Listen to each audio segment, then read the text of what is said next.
ঘড়ির কাঁটা রাত 11টার ঘর পেরিয়েছে। চট্টগ্রামের বিলাসবহুল হোটেল আর্কেডিয়াম ব্লু রাতের নীরবতায় ডুবে আছে। হোটেলের 206 নম্বর রুমের ভেতরে নরম নীল আলো জ্বলছে। চারপাশ নিস্তব্ধ, কেবল মাঝে মাঝে দূর থেকে গাড়ির ক্ষীণ শব্দ ভেসে আসছে। রুমের এক কোণায় রাখা দামি ইটালিয়ান ডিজাইনের সোফায় হেলান দিয়ে বসে আছে নাসের হায়দার। সামনের ছোট্ট টেবিলের ওপরে রাখা হুইস্কির বোতলটা অর্ধেকের বেশি খালি। পাশে রাখা ক্রিস্টালের গ্লাসে সে একটু পর পর হুইস্কি ঢালছে আর ধীরে ধীরে চুমুক দিচ্ছে। গলা দিয়ে আগুনের মতো নেমে যাওয়া তরলটা শরীরের ভেতরে যেতেই মাথাটা হালকা হয়ে আসছে। নেশা বেশ ভালোভাবে চেপে বসেছে। চোখ দুটো নেশার কারণে লালচে হয়ে আছে। মস্তিষ্ক জুড়ে রয়েছে চাপা উত্তেজনার ভার। নাসের কিছুক্ষণ পরপরই সামনের দেওয়ালে ঝোলানো ঘড়িটার দিকে তাকাচ্ছে। সময় যেন আজ ইচ্ছে করেই ধীরে চলছে। সে আজ খুশি, ভীষণ খুশি। অনেক দিন ধরে মনের ভেতরে জমে থাকা একটা অপূর্ণ ইচ্ছা আজ পূরণ হতে চলেছে। ভাবনাটাই মনে আসতেই ঠোঁটের কোণে বিকৃত হাসি খেলে গেল নাসেরের। তবু কোথাও একটা বিরক্তি কাজ করছে। ছেলেগুলোকে সেই সন্ধ্যাতেই পাঠিয়েছে মেয়েটাকে ধরে নিয়ে আসার জন্য, অথচ এখনো কোনো খবরই নেই। এত সময় লাগার কথাও না। সে আবারও গ্লাসে চুমুক দিল। আজ সন্ধ্যায় নাসের অফিসিয়ালি কিছু কাজের কারণে ঢাকা থেকে চট্টগ্রামে এসেছে। আনুমানিক 8:30টার দিকে ওর গাড়ি তখন রেড ক্রিসেন্ট শপিং মলের সামনে দিয়ে যাচ্ছিল। তখন ওর চোখ আটকে গিয়েছিল রাস্তার অপর প্রান্তে দাঁড়িয়ে থাকা একটা মেয়ের দিকে। প্রথম দেখাতেই কেন যেন মেয়েটাকে ওর খুব চেনা চেনা লাগছিল। গাড়ি একটু এগোতেই নাসের জানালা দিয়ে ভালোভাবে তাকিয়েছিল। মাত্র কয়েক সেকেন্ডে মাথায় ও চিনে ফেলে এটা অফিসার ঈশান জাওয়াদের বউ। ঈশানকে ওরা মেরে ফেলার 4 দিন পরই নাসের লোক পাঠিয়েছিল মেয়েটাকে তুলে আনার জন্য। কিন্তু সেই দিন কোনোভাবে মেয়েটা পালিয়ে গিয়েছিল। সেই ব্যর্থতা নাসের আজও ভুলতে পারেনি। ক্ষোভ, রাগ আর বিকৃত আকাঙ্ক্ষা মিলিয়ে ওর ভেতরে অসম্পূর্ণতার আগুন জন্ম নিল। আজ এতদিন পর হঠাৎ করে মেয়েটাকে আবার চোখের সামনে দেখে ওর ভেতরে চাপা পড়ে থাকা সেই বন্য আকাঙ্ক্ষা নতুন করে মাথা ছাড়া দিয়ে উঠেছে। নেশা আর স্মৃতির মিশেলে ওর চিন্তাগুলো আরো বেপরোয়া হয়ে উঠেছে। আর এক মুহূর্ত অপেক্ষা করেনি নাসের। গাড়িতে বসেই নিজের পরিচিত ভাড়া করা কয়েকটা বখাটেকে ফোন করে সরাসরি নির্দেশ দিয়েছে মেয়েটাকে যেভাবে হোক আজকের রাতের মধ্যেই তুলে নিয়ে আসতে। নাসের আবারও দেওয়াল ঘড়ির দিকে তাকালো। সময় এগোচ্ছে, অথচ কোনো খবর আসছে না। সে বিরক্তিও হয়ে গ্লাসটা টেবিলের উপরে নামিয়ে রাখলো। এত দেরি কেন হচ্ছে বুঝতে পারছে না নাসের। ও ধীরে ধীরে চোখটা বন্ধ করলো। হুইস্কির নেশা, রাতের নিস্তব্ধতা আর নিজের বিকৃত চিন্তাগুলো একসাথে মিলে ওর মাথার ভেতরের ঝাপটা তৈরি হলো। চোখ বন্ধ করতেই নেশার ভারী হয়ে আসা মাথাটার ভেতরে স্মৃতিগুলো ধীরে ধীরে স্পষ্ট হতে লাগলো। রেড ক্রিসেন্টের সামনে দাঁড়িয়ে থাকা মেয়েটার অবয়ব আবার চোখের সামনে ভেসে উঠল। গাঢ় নীল রঙের একটা চুড়িদার পরেছিল সে। আলো আঁধারির ভেতরেও কাপড়ের রংটা আরো গভীর দেখাচ্ছিল। কাপড়টা শরীরের সঙ্গে এমন ভাবে লেগেছিল যে ওর শরীরের গঠন স্পষ্ট হয়ে উঠেছিল। হালকা এলোমেলো চুলগুলো কোমর ছাড়িয়ে নেমে গেছে। বুকের গঠন, কোমরের বাঁক এতটা আকর্ষণীয় যে একদম মাথা খারাপ করে দেওয়ার মতো। উফ, এত হট, এত সেক্সি। অজান্তেই ঠোঁটের কোণে একরাশ বিকৃত হাসি খেলে গেল নাসেরের। মানতেই হবে ঈশানের পছন্দ বরাবরই আলাদা ছিল। নাসের চোখটা বন্ধ রেখেই আরেকটা গভীর নিঃশ্বাস নিল। মনে মনে ভাবল, আজকের রাতটা একদম জমে যাবে। অনেক দিন ধরে সে এমন উত্তেজনা অনুভব করেনি। হঠাৎ করে অপ্রত্যাশিতভাবে এমন সুযোগ সামনে এসে দাঁড়াবে, এটা সে কল্পনাও করেনি। এতদিন পর এমন টসটসে জীবন্ত একটা মেয়ের সান্নিধ্য পাবে, এই ভাবনাটাই নাসেরের ভেতরের অন্ধকারকে আরো উস্কে দিচ্ছে। নাসের হেসে উঠল। হাসিটা ছিল ভেতরের জমে থাকা বিকৃত আর ক্ষমতার নেশার প্রতিফলন। নাসের আবার দেওয়াল ঘড়িটার দিকে তাকালো। সময় এগোচ্ছে, মিনিটগুলো গুনে গুনে পার হচ্ছে, অথচ এখনো কোনো ফোন আসেনি। বিরক্তিতে কপাল কুঁচকে গেল ওর। এত দেরি কেন? গ্লাসটা টেবিলের ওপরে সজোরে নামিয়ে রাখলো নাছে। নেশাগ্রস্ত চোখে সে আবারও ফোনটার দিকে তাকালো।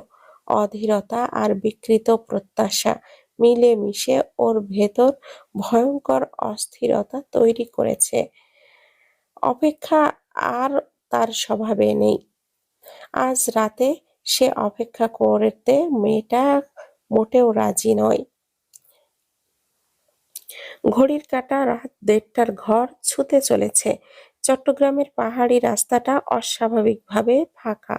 গভীর রাতের কুয়াশা মাখা বাতাস চিরে একটা কালো মার্সিডিজ ঝড়ের গতিতে এগিয়ে চলেছে সামনের দিকে। হেডলাইটের আলো পাহাড়ের বাঁকে বাঁকে পড়ে কেটে যাচ্ছে রাতের অন্ধকার। ইঞ্জিনের ভারী শব্দ ছাড়া চারপাশে আর কিছু শোনা যাচ্ছে না। যখনই রোশনালের সোর্স ফোন করে জানিয়েছিল ওর হানিবার্ডকে কয়েকজন ছেলে আক্রমণ করেছে এবং তারা আইজি নাসের হায়দারের হায়ার করা লোক, তখন থেকেই রোশনালের প্রতিক্রিয়া মারাত্মক রকমের ঠান্ডা। এক মুহূর্ত অপেক্ষা না করে সঙ্গে সঙ্গে অর্ডার দিয়েছে, যেভাবেই হোক ০.৫ ঘন্টার মধ্যে ওই ওর চাই। এদিকে এসবের কিছু রেভেন জানত না। ও তখন ঘুমের দেশে ডুবে ছিল।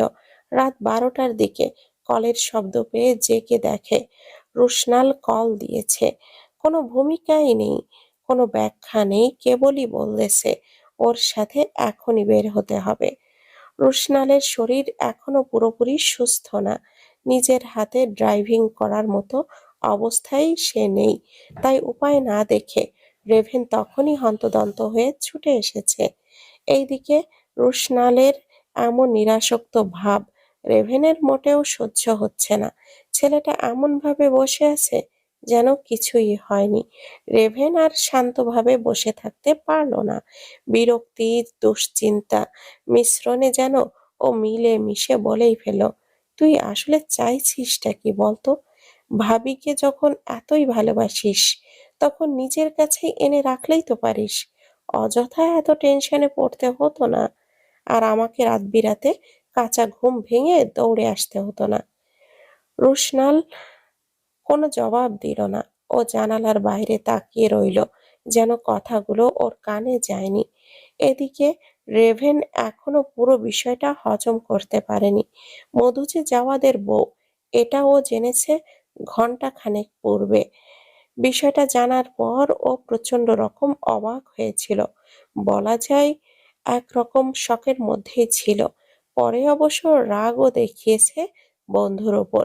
বিয়ে করেছে, অথচ একবারও জানায়ওনি। কিন্তু রোশনাল তো রোশনালই, এইসবে তার মোটেও মাথা ব্যথা নেই। উল্টো নির্লিপ্ত গলায় জানিয়ে দিয়েছে, সময় হলে এমনিতে জেনে যেতিস। রোশনালের সাড়া না পেয়ে রেভেন এবার চূড়ান্ত পর্যায়ে অধৈর্য হয়ে উঠল। কথা বলছিস না কেন? কিছু জিজ্ঞেস করেছি তোকে। রোশনাল পাশ ফিরে রেভেনের দিকে তাকালো। ক্ষণকাল কেটে যেতেই বিরক্তির কণ্ঠে শোধালো, এই ব্রেন নিয়ে কিভাবে সিআইডির অফিসার হয়েছিস শুনি? রেভেন হতভম্ব। এই কথার সাথে তার অফিসার হওয়ার কি সম্পর্ক, সেটাই বুঝতে পারল না সে। রোশনাল দৃষ্টি সরিয়ে ফের রাতের নিস্তব্ধ অন্ধকারে নজর দিল। ওর কণ্ঠস্বর এবার অনেকটা রাশভারী গম্ভীর শোনালো। সে ভয়ের কারণে ওকে দূরে সরিয়ে রেখেছে, সেটাই আজ সত্যি হয়ে গেছে। ভুলে যাস না, আমার শত্রুরা সবাই অন্ধ না। সবাই আমার বিয়ের কথা না জানলেও কেউ কেউ ঠিকই জানে। তারা যদি কোনোভাবে টের পায় মধু গ্রে হাউজে থাকে, কিংবা রুশনাল গ্রের সাথে কোনো রকম সম্পর্কে জড়িয়ে, তাহলে আমার বিয়ের বি- তাদের অন্ত আমার বিষয়ে তাদের অন্তরস্থলে নিশ্চিতভাবে আগ্রহ জন্মাবে। আর সেটা আমি এই মুহূর্তে একদমই চাইছি না। রুশনালের কণ্ঠস্বর পূর্বের তুলনায় আরো গাম্ভীর্যপূর্ণ হয়ে উঠল। চোখের কোণে খেলে গেল ধারালো তীক্ষ্ণতা। আমার কাজ এখনো শেষ হয়নি। অসমাপ্ত কাজ সমাপ্ত হওয়ার পূর্বে আমি যে এখনো বেঁচে আছি, এই সত্যটা প্রকাশ্যে আসুক, সেটা আমি চাই না। রোশনালের কথার বিপরীতে রেভেন কোনো প্রতি উত্তর করল না, কেবল ঠোঁট কামড়ে দক্ষ হাতে ড্রাইভ করতে থাকলো। কালো মার্সিডিজটা পাহাড়ের বাঁক পেরিয়ে আরো গভীর অন্ধকারে দিকে এগিয়ে চলল। একটু একটু ঘড়ির কাঁটা রাত 2টার কাছাকাছি এসে পৌঁছেছে। কালো মার্সিডিজটা পাহাড়ি রাস্তার শেষ বাঁকটা পেরিয়ে ধীরে এসে থামলো পাহাড়ের গায়ে বানানো সিক্রেট হাইড আউটের সামনে। চারপাশে নিস্তব্ধ আর ঘন অন্ধকারে মোড়ানো। যতদূর চোখ পড়ে কেবলই বিশাল পাহাড়ি গাছ ছাড়া আর কিছুই চোখে পড়ে না। গাড়ির দরজা খুলে দুজনেই নামলো। রোশনাল হাঁটতে হাঁটতে হাতে কালো গ্লাভস জড়িয়ে নিল, তারপর মুখে টেনে নিল সার্জিক্যাল মাস্ক। চোখ দুটো ছাড়া মুখের বাকি অংশ ঢাকা পড়ে গেল মুহূর্তেই। ধূসর বাদামি চোখে কোনো তাড়াহুড়ো নেই, কোনো উত্তেজনাও নেই, রয়েছে কেবলই ঠান্ডা স্থিরতা। দুজনের পাশাপাশি হেঁটে হাউ হাইড আউটের দরজার সামনে এসে দাঁড়াতেই দরজার দুই পাশে দাঁড়িয়ে থাকা অস্ত্রধারী গার্ডরা হালকা ঝুঁকে ওদের সম্মান দেখালো। রেভেন হাতের গ্লাভসটা পরে দরজার হ্যান্ডেল চেপে ধরলো। ভারী দরজাটা খুলতেই ভেতর থেকে গরম পানির বাষ্প আর স্যাঁতসেঁতে গন্ধ একসাথে বেরিয়ে এলো। দুজনে শান্ত পায়ে ভেতরে ঢুকলো। ভেতরে বাতাসটা যেন গরম পানির বাষ্পে ভারী আর আর্দ্র হয়ে আছে। দেওয়ালে লাগানো ভিনটেজ লাইটের আলো রুমের দেওয়ালে দেওয়ালে বিচ্ছুরিত হচ্ছে। চারপাশে দাঁড়িয়ে থাকা গার্ডরা দুজনকে দেখে একযোগে সম্মান দেখালো।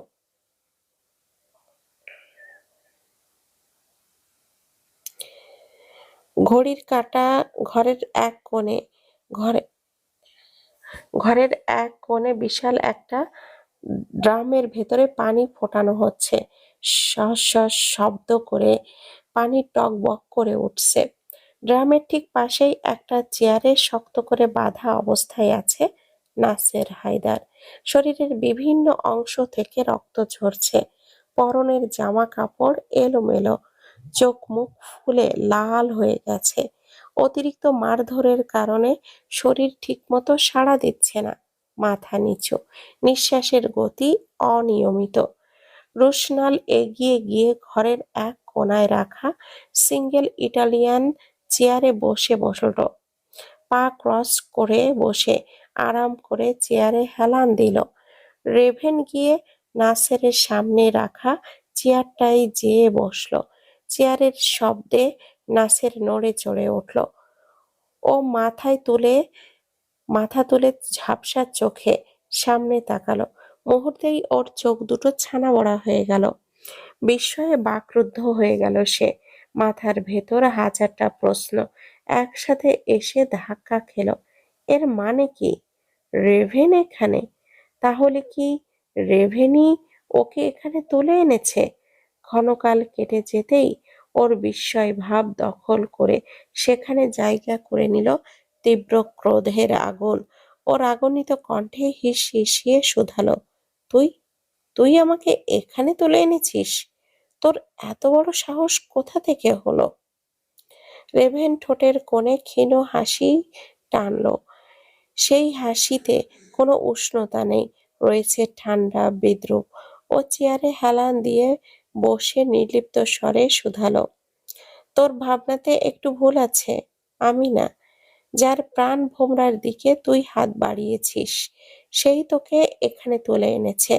এমনিতেও আজ না হয় কাল তুই এখানে ঠিকই আসতিস। এখন তোর করা পাপের কারণে একটু আগে ভাগে চলে এসেছিস, এই আর কি। নাসেরের ভুরু কুঁচকে গেল।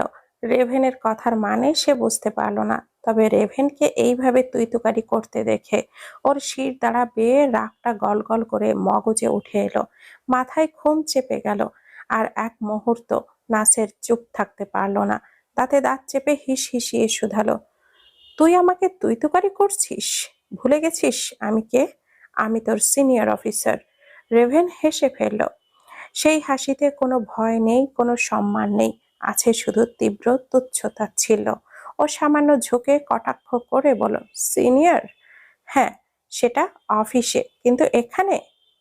একটু থেমে চারপাশে তাকালো রেভেন। এটা এখানে আমাদের বানানো সাম্রাজ্য। তোর ব্যাজ, তোর চেয়ার, কোনোটারই দাম নেই এখানে। আর এই সাম্রাজ্যের মালিক আমরা। নাসের দাঁতে দাঁত চেপে ফোঁস করে উঠল। চোখে জমে উঠল উন্মত্ত ঘৃণা। এই, গালি দিল একটা। এখান থেকে শুধু একবার বের হতে দে, তোকে কুকুরের মতো খুন করব আমি। পা ধরে মাপ চেয়েও কেঁদে কেটে কুল পাবি না। রেভেন কোনো প্রতিক্রিয়া দেখালো না, শুধু ঠান্ডা চোখে নাছেরের দিকে তাকিয়ে রইল। সেই দৃষ্টিতে আছে কেবলই ধৈর্য আর হিসাব। রেভেনের এমন নিরাসক্ত ভাব দেখে নাসের পশুর ন্যায় উন্মাদ হয়ে উঠল।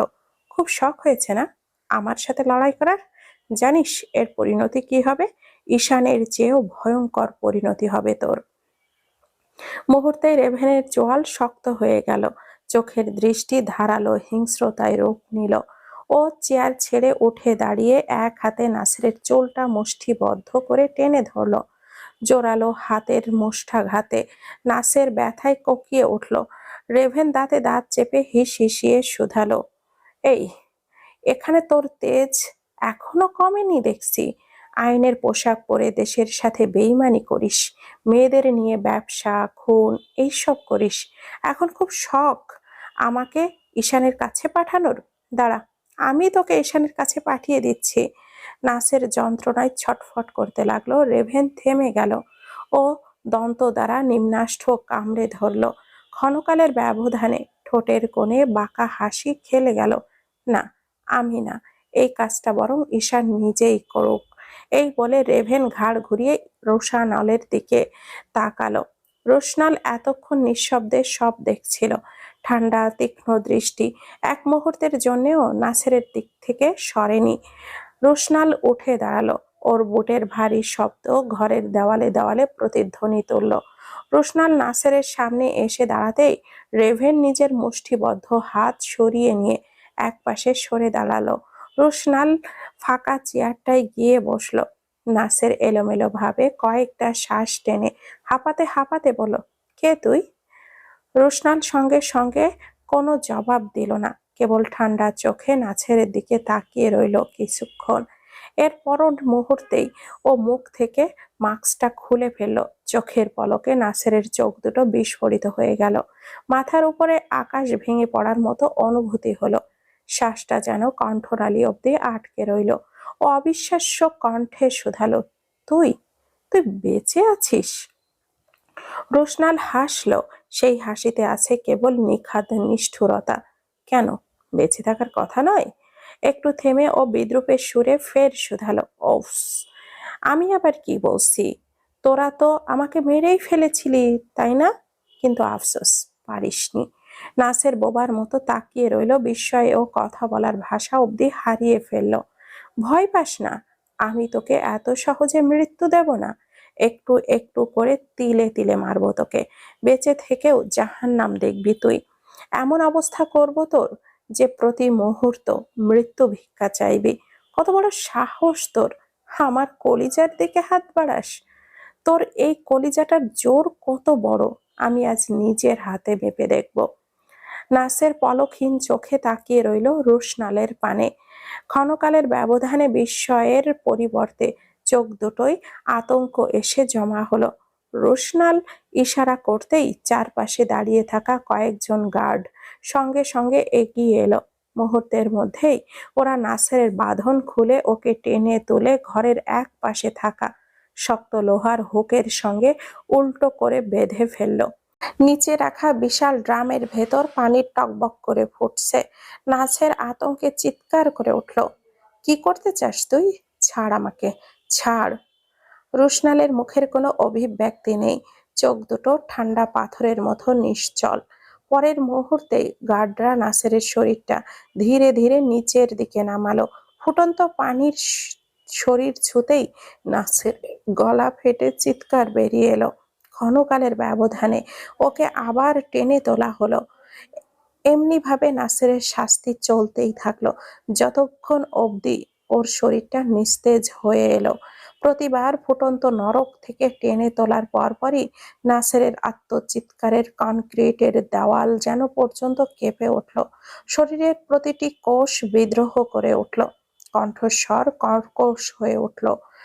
মুখ থেকে কেবলই অস্পষ্ট শব্দ বের হচ্ছিল। ওর সমস্ত শরীরে ফোস্কা পড়ে ত্বক ঝলসে উঠেছে। কিছুক্ষণ পর রোশনালের নির্দেশ বাণীতে গার্ডরা নাসেরকে হুক থেকে খুলে ঠান্ডা মেঝেতে ফেলে দিল। রোশনাল শান্ত পায়ে হেঁটে এসে নাসেরের সামনে হাঁটু গেড়ে বসলো। ও নাসেরের কানের কাছে মুখ নামিয়ে ঠান্ডা স্বরে হিসিয়ে বলল, আমার হানি বার্ডের দিকে নজর দিয়েছিস তুই?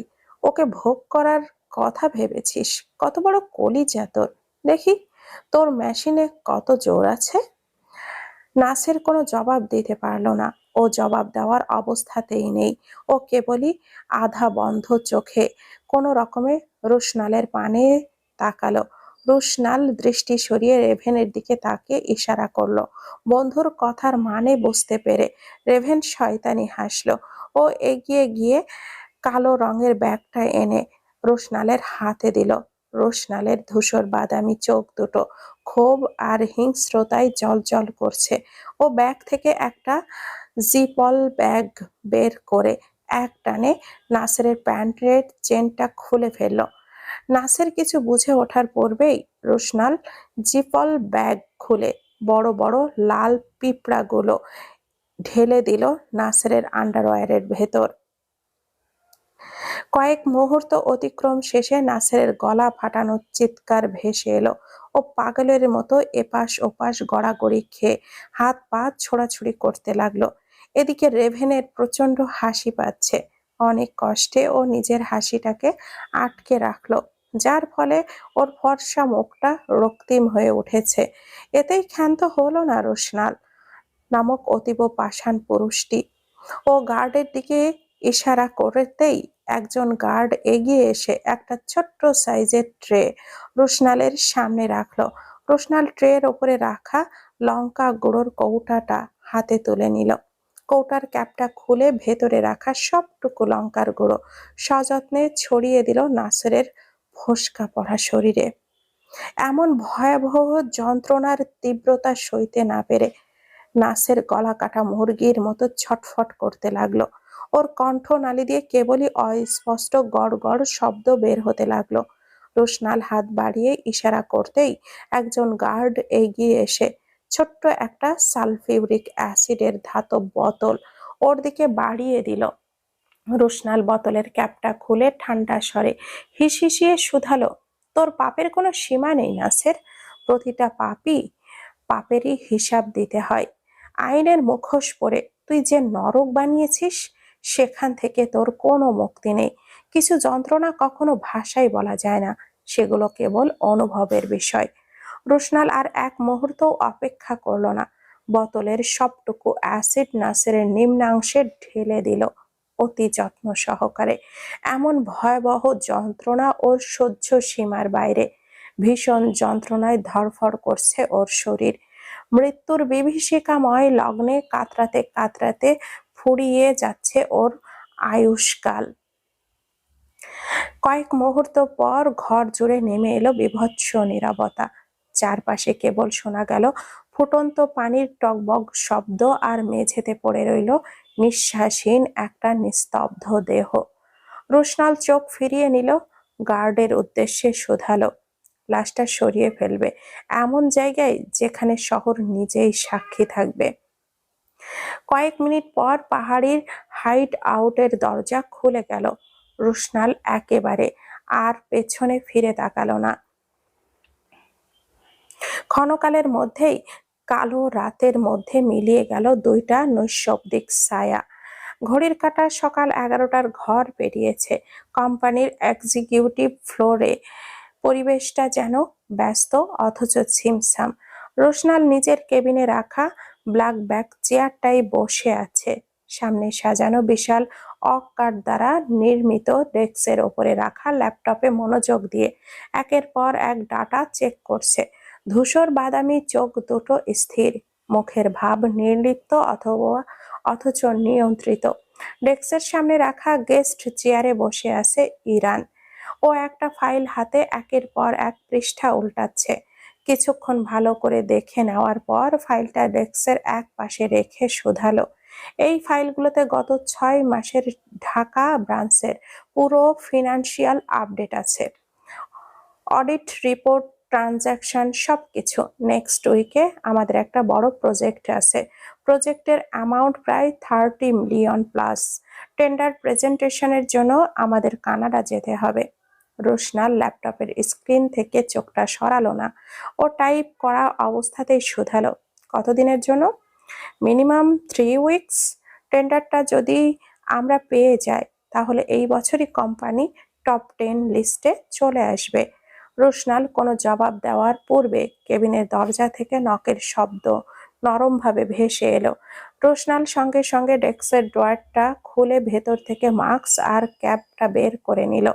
নীরব দক্ষতায় মুখে মাস্ক পরে মাথায় ক্যাপটা টেনে শুধালো, কামিন।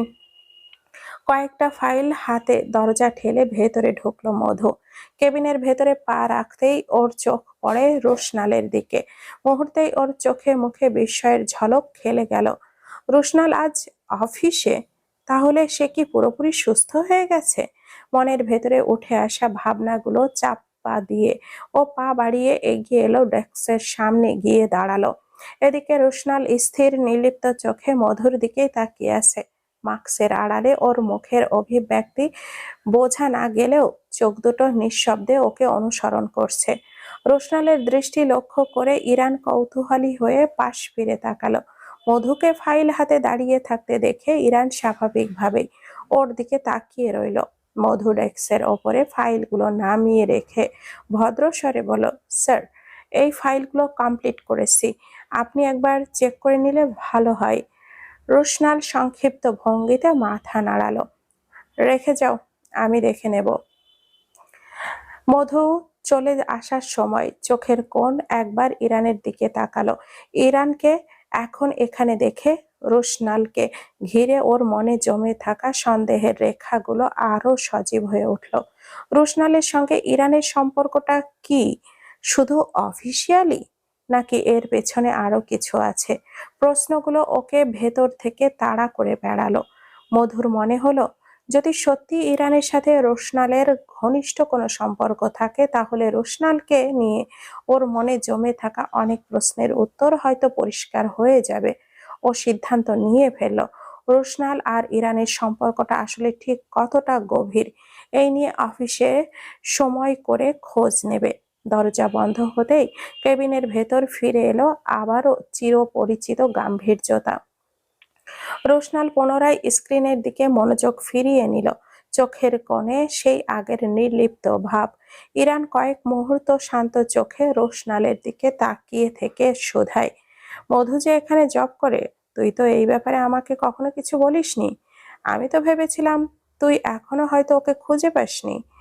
রোশনালের আঙ্গুল থেমে গেল কিবোর্ডের ওপর। সে 1 সেকেন্ডের জন্যে ইরানের দিকে তাকালো না, উল্টো নিরাসক্ত কণ্ঠে প্রতি উত্তর করলো, আমার মনে হয়নি এটা তোর জন্য খুব ইম্পর্টেন্ট কোনো তথ্য। ইরানের ভুরু কুঁচকে গেল স্বাভাবিকভাবেই। ও কিছু বলার পূর্বেই রুশনাল ফের শুধালো, কিছু জিনিস একান্তই ব্যক্তিগত থাকাই ভালো ইরান। সব বিষয়ে সবাইকে টেনে আনা উচিত নয়। ইরান কোনো কথা বলল না, কেবলই ও শান্ত চোখে রুশনালের দিকে কয়েক মুহূর্ত তাকিয়ে থেকে শুধালো, কানাডার ব্যাপারে তবে কি সিদ্ধান্ত নিলি? কবে যাচ্ছি আমরা? সময় করে জানিয়ে দেব তোকে। এখনো এই বিষয়ে ফাইনাল কিছু ভাবিনি। ইরানের মাথা নেড়ে সম্মতি জানিয়ে চেয়ার ছেড়ে উঠে দাঁড়ালো। ঠিক আছে, আজ আমি উঠি। আমাকে এখন ঢাকা ফিরতে হবে, কিছু আর্জেন্ট কাজ আছে। All right, and safe travel. Iran দরজার দিকে এগিয়ে গিয়ে একবার পেছনে ফিরে তাকালো। রোশনাল পূর্বের ন্যায় ল্যাপটপের স্ক্রিনে ডুবে আছে। ইরান একটা কিছু বলতে গিয়েও বলল না, নিঃশব্দে দরজা খুলে বেরিয়ে গেল। রুম জুড়ে নেমে এলো ফের নিস্তব্ধতা। বাতাসে জানালার পর্দা নড়ছে, মাঝে মধ্যে শোনা যাচ্ছে কিবোর্ডের একটানা টাইপ করার শব্দ।